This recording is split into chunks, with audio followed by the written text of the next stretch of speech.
Where was all this before I met you? On the periphery, just outside. There's always a window. Jesus. Mexican Jesus! Yep. So, it was a great coming to America. Just, I mean, if nothing happened at the end, I would have loved it. You know.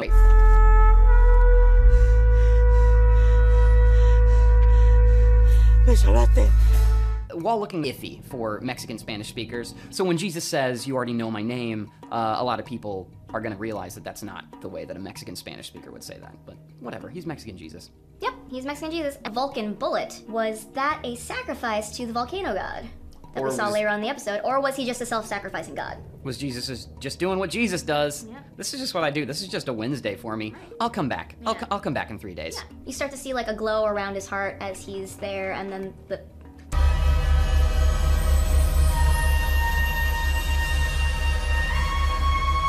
American Jesus supporters, believers, killing them was this very interesting, like, war of the gods kind of thing. Like, there's a reference in an Orlando Bloom film called Kingdom of Heaven. Whatever this is goes to Soup. And Soup don't win her husband back. If that's what Soup is after. Why don't you put that on your fucking scales and weigh it? Which are the best duo in this show. They're very fun to watch because they're both complete jerks. Like my friend, Jesus Christ, the only thing you need, dead wife, is resurrection. Did you just name drop Jesus Christ like you know a guy who knows a guy? I do know a guy who knows a guy. And the guy sitting next to that guy is your guy. So I'm pretty sure they're talking about Easter here. Just know that they're gonna go to a place where everybody knows each other's. It's the cheers of gods. They're going to the cheers of gods. They're all gathering. It's probably where Wednesday is trying to get all these old gods to go, but that's all we'll say. Maybe it is. Maybe. Actually, I have no idea. Even though we read the book and we think we know everything, they've been messing with us so much. Might wind up that they all go to a roller rink.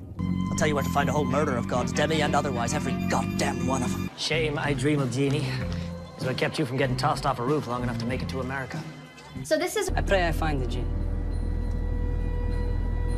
He is my afterlife. I knew him. We know each other. So Salim is looking for the Jinn, and so I think things will not be reciprocated. Like, they swapped lives.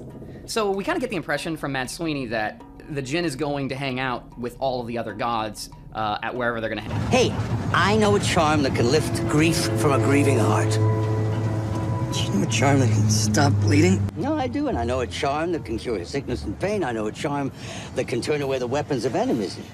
So we see a couple in this episode. It's on him. I don't know if that's a charm, but I it's curse something. my toilet every day. If anything, it's a sick burn.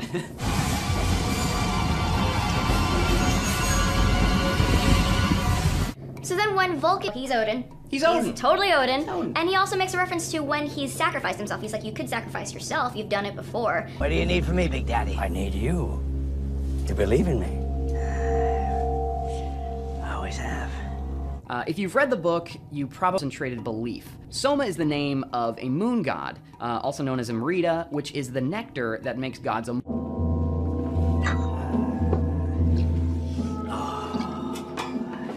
My Soma not good enough? Wine cellar is overflowing these days.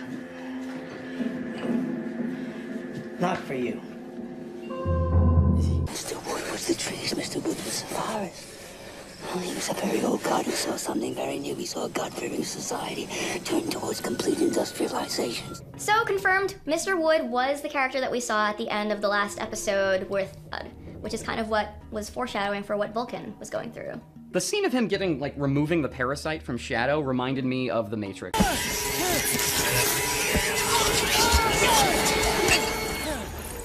Jesus Christ, that thing's real! So, to start out, the Vulcan grabs a railing and falls into a smelter. This guy is a sacrifice to Vulcan.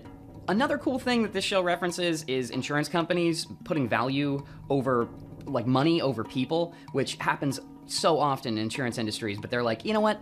We're not gonna redesign the whole factory just because managers are falling into the smelter. It only happens a couple times a year. The whole thing was referenced, like, was made just to give him belief. So about Vulcan's backstory, he comes from, like, his inception is Roman mythology took over for Greek mythology. So in Greek mythology, he was Hephaestus. And, You tell him we were here.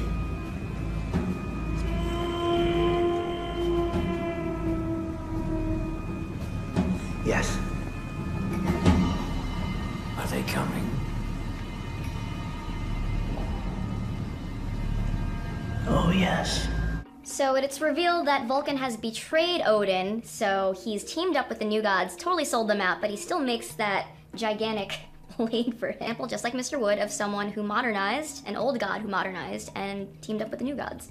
Yeah, I think that it's, they tried to do this with Wednesday. The Odin missiles, the Vulcan gun factory. I don't know if Mr. Wood has a rebranded example. One small Easter egg for Brian Fuller fans, the filming location for Vulcan's house is the Red Dragon's house from Hannibal. So it's the same filming location, which, you know, if you like something, just keep doing it. So Shadow in this episode is definitely the Morty to Wednesday's, and I think it might. Like, I think that if, you know, they get down, I think maybe she'll be brought back to life. She's dead. She's on a time limit, though. Yeah. So that's it.